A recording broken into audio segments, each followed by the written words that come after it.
आज एक कहानी हो जाए। कौन सी सुनिएगा? एक कहानी सुनाती हूँ कि हम कुछ नहीं कर सकते, चाह कर भी हम कुछ नहीं कर सकते। क्या किया जाए? ऐसे समाज में, ऐसी व्यवस्था में हम रह रहे हैं कि चाहें तो भी कुछ नहीं कर सकते। कैसे? एक कहानी सुनाती हूँ। मैं एक बार पैदल कहीं जा रही थी। मेरे साथ मेरी छोटी बेटी थी, उंगली पकड़े हुए थे। दोनों माँ बेटी कहानी सुना रहे थे, इधर उधर की बातें कर रहे थे, देख रहे थे, हंस रहे थे, जैसा कि सामान्यतः होता है। उंगली पकड़े, बच्चा खुद को बहुत सुरक्षित समझता है, और माँ के पास बच्चा हो तो खुद को कुछ शेरनी से कम नहीं मानती। कुछ जिद चल रही थी, कुछ मनोहार चल रही थी, कुछ कहानियां चल रही थी, कुछ बातें चल रही थी। लगभग रोज का यही सब किस्सा था। हम मस्ती में थे और एंजॉय कर रहे थे। पैदल थे, इस दुकान से कुछ, उस दुकान से कुछ, कहीं खाने के लिए कुछ, कहीं किसी और बात के लिए कुछ। अचानक सड़क के बीचों बीच एक मोटरसाइकिल झटके से रुकी। सड़क में भीड़ थी, ऐसा नहीं है कि सड़क खाली थी। उस मोटरसाइकिल के रुकने से ऐसा हुआ कि मोटरसाइकिल एक लड़का चला रहा था और एक लड़की पीछे बैठी हुई थी। मोटरसाइकिल रुकने से लड़की उतर गई और लड़का मोटरसाइकिल साधे रहा।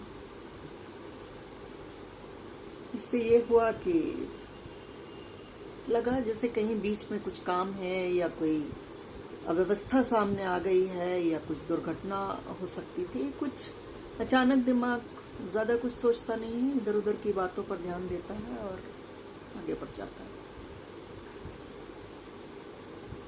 थोड़ी ही देर में, बल्कि कई कुछ सेकंड्स के अंदर ही एक दूसरी मोटरसाइकिल आई और पीछे उसके रुक गई। एक मोटरसाइकिल के पीछे दूसरी मोटरसाइकिल।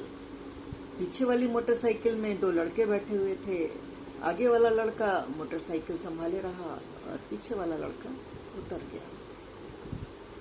कहीं भी कोई असामान्य बात नहीं लग रही थी। बस ये लग रहा था कि सड़क के बीचों बीच क्यों। ये सब काम तो थोड़ा मोटरसाइकिलें साइड में रोक करके भी किया जा सकता है। और हमारे देखते ही देखते जो दूसरा लड़का मोटरसाइकिल से उतरा था, वह पहले वाली मोटरसाइकिल की लड़की के पास गया और कमर से बेल्ट खोल करके उसको सटाक सटाक मारने लगा।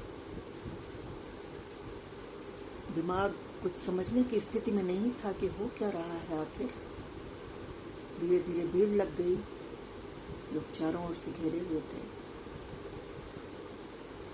लड़का मार रहा था और लड़की मार खा रही थी, बिना किसी अवरोध के। ना कोई चूं थी, ना कोई रोना था, ना कोई चिल्लाना था। ऐसा क्यों आखिर? कौन सा अपराध इतना बड़ा हो सकता है कि सड़क के बीचों बीच किसी लड़की को इस तरह से मारा जाए? हम भाचक थे।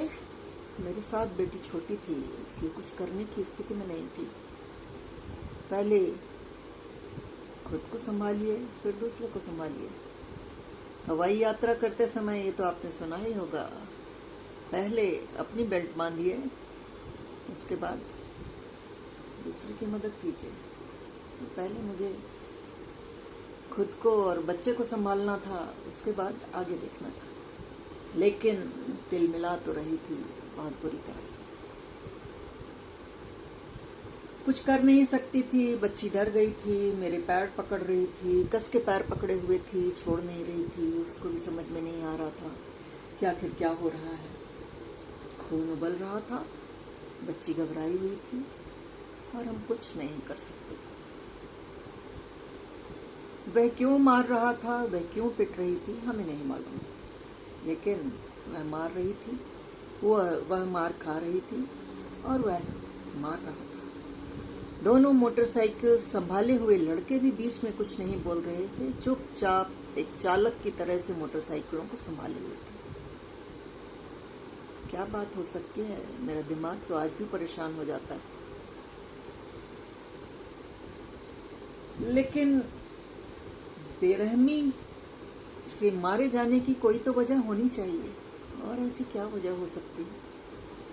बातें तो तमाम दिमाग में आती हैं कि क्या हो सकता है, क्या नहीं हो सकता, लेकिन कुछ कहने की स्थिति में नहीं हूँ। मगर ये जरूर लग रहा है कि हम कैसे समाज में रह रहे हैं। भीड़ चारों ओर से घेरे हुए थी, लेकिन कोई चू नहीं बोल रहा था। मैं भी तो नहीं बोली। अपनी मजबूरी जरूर गिना रही हूँ कि छोटे बच्चे की उंगली पकड़े हुई थी, लेकिन इसके बावजूद भी मन में ग्लानि आज भी है कि मैं भी तो कुछ नहीं बोली। फिर भी कैसे समाज में रह रहे हैं। बहुत बार देखा है, बहुत से मसलों को लेकर के बेरहम पिटाइयाँ होती हैं और तमाम खबरें भी सामने आती हैं, लेकिन ऐसा क्या हो गया कि सड़क के बीचों बीच एक लड़की को इस तरह से मारा जाए। आपको भी कुछ लगे तो बताइएगा ज़रूर। मैं चलती हूँ अगली कहानी की तलाश में, और लाइव स्ट्रीम को भी थोड़ा मैनेज करना है। मिलते हैं वीडियो में फिर से नई कहानी के साथ।